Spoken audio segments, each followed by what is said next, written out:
Good morning, broadcasters. 360 seconds news and commentary for broadcast professionals is on the air. I'm Maria Kholodova from TKT. Let's discuss the latest technological news with our respected expert, Philip Grossman. Don't forget to give the program a like.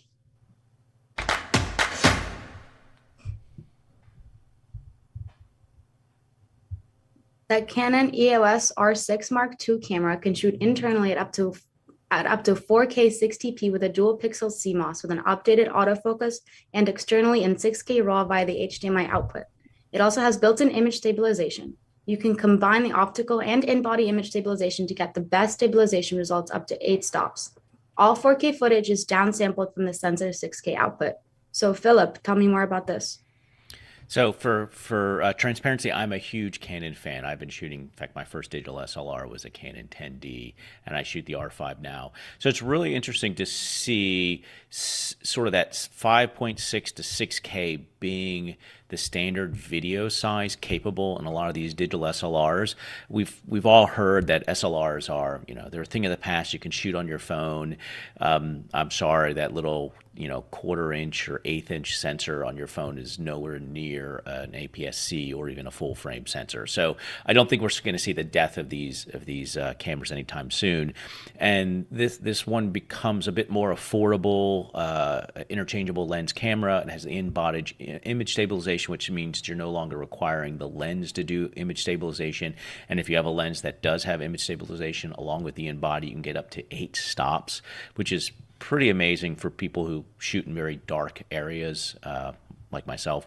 So I'm excited to see that. And then the ability to do 8K, or excuse me, 6K RAW externally. Of course, we all wish they would do it internally, but the fact that they're using the HDMI cable to pass that RAW signal out, I think is a pretty big thing, because most people who are going to be doing video are going to be using some type of monitor, and most of the monitors now act as or double as recorders. So it's going to give a lot more flexibility in news gathering and documentarian type work. So excited to see it.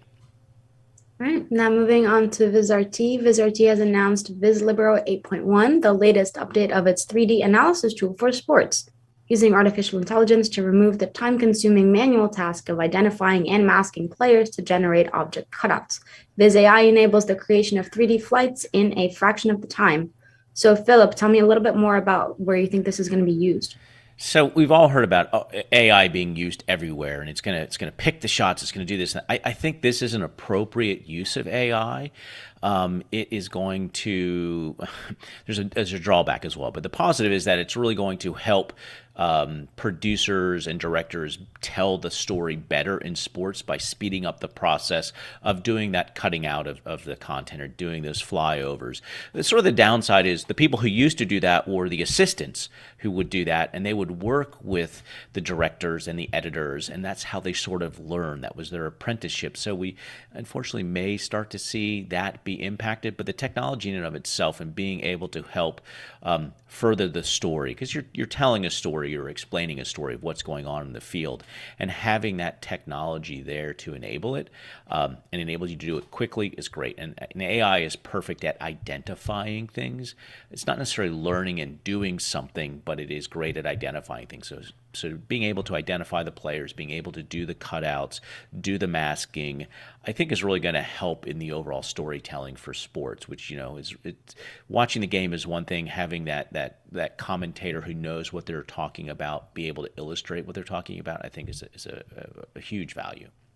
And do you anticipate any particular sports necessarily being impacted by this, or just kind of the overall sporting field? I mean, I think football slash soccer, European football, I think because there are no timeouts, there isn't that commercial break where somebody can go and do that cutout and that explainer, I think is really going to be a value. Obviously, basketball and baseball, football in the United States will all, I think, see value in it. But personally, I think soccer is probably going to see the biggest value because they don't have that time. It's a continuous game, so now you're going to be able to quickly get those explainers out and be able to show people what's been happening.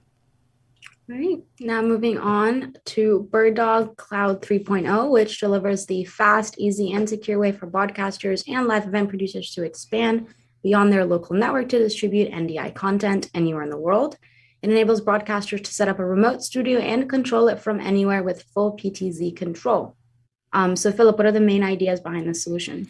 So I think that this is very interesting. I've been talking with the BirdDog folks recently at some of the different events, and this concept of a decentralized production where I can have a PTZ camera in my facility. It's relatively inexpensive. That's on NDI. That can go across the internet, and then be able to be controlled from anywhere in the world, and then using the cloud to sort of pull it all together, I think is a real value, especially for smaller productions, places with lower budgets, but still want to have that high quality. So it's interesting to see where they're going with this, their tool sets, the costing of their tool sets, the adapters they're building to allow any camera to basically fit into that model. I think is really going to take small productions to the next level. Great. Well, thank you so much. That's all the time that we have today. Many thanks to Philip. And don't forget to comment on the news that we've discussed. See you next Monday. Goodbye. Bye bye.